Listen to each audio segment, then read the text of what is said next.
It's about time I cover something from Fnaf VHS. I've avoided it for a long time, and if I'm being honest, it's because I don't really like this trend, because it's a trend. And don't get me wrong, I really like the Baddington stuff. It's amazing work, and obviously there's some great outliers, but most of the time these videos are just corny ARGs trying to recreate the mystery of the original games, and they don't do too well. I need to get some money, so this is the wrongly punished. And why did I choose this one? Because it looks cool, and I can do what I want. The video starts with a black screen, zooming out to reveal the withered animatronics under harsh lighting, as well as being black and white. And the camera's moving as if a person is filming, but I don't really think that's the case because of the lack of shat pants. In the background, distorted music starts playing.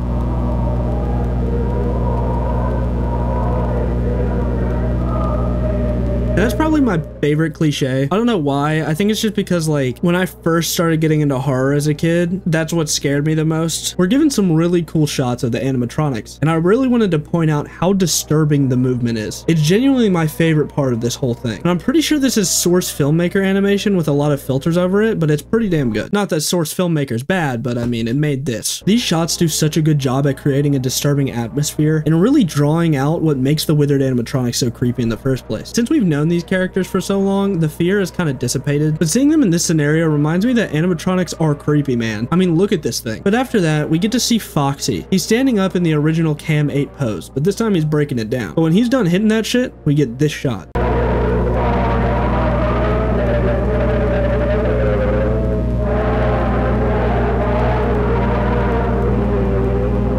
Chilling. Seriously, the eyes in these animatronics just feel so real to me. The scene goes dark, and then we're greeted by...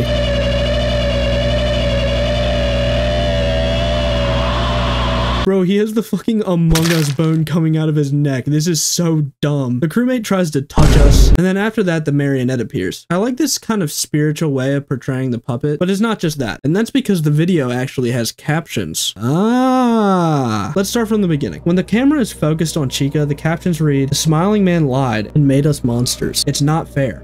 It'll never be fair. His father stitched us together to try and save him." And then when we switch to Freddy, David is in the yellow bear in the basement of his house with my heart. David hurt his head. His dad needed us to help bring the rest of our bodies to David on his birthday. And then we switch to Bonnie. Mutilated by a monster, Fritz was hurt bad. The smiling man needed his head as the final piece to help David. But nothing worked. It's evil. It's disgusting. And then we switch to Foxy. Hard to talk. Fox, run, cut loose, head.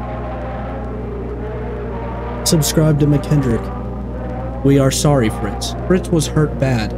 Smile no more. I will save you. Kids' toy advertisement. Now, the story in this one is pretty straightforward and unconvoluted, unlike other media. Fuck you, Scott. But on a real note, I really appreciate the simplicity of this one. The animatronics are complaining about the smiling man, I wonder who that is, and they're complaining about how he's sewing parts of their bodies together in an attempt to save David, his son. Kids these days, man. Always complaining. I hope when David gets resurrected, he gets a goddamn job, maybe. And when we get to Foxy, who's haunted by Fritz, we see that the spirits feel remorseful for not being able to control themselves. And Fritz explains that the fox was used to cut off his head, Among Us style. And the way I interpreted this, the animatronics are each talking. The caption's there when Chica's there, Chica's saying, so on and so forth, which is why I believe that it's so hard to talk for Foxy, because the spirit got their head cut off. And this might be diving a little too deep, but Freddy doesn't say anything remorseful about David, and I think that might be because he's heartless. But that might be a stretch. And I can't draw any comparisons to the other ones because they don't mention how they die, but I just thought that was a neat little detail. And then the scene where we see Fritz kind of backs this up since Foxy's in the background, and then the conclusion is that the marionette's gonna set things straight. But that's just a theory.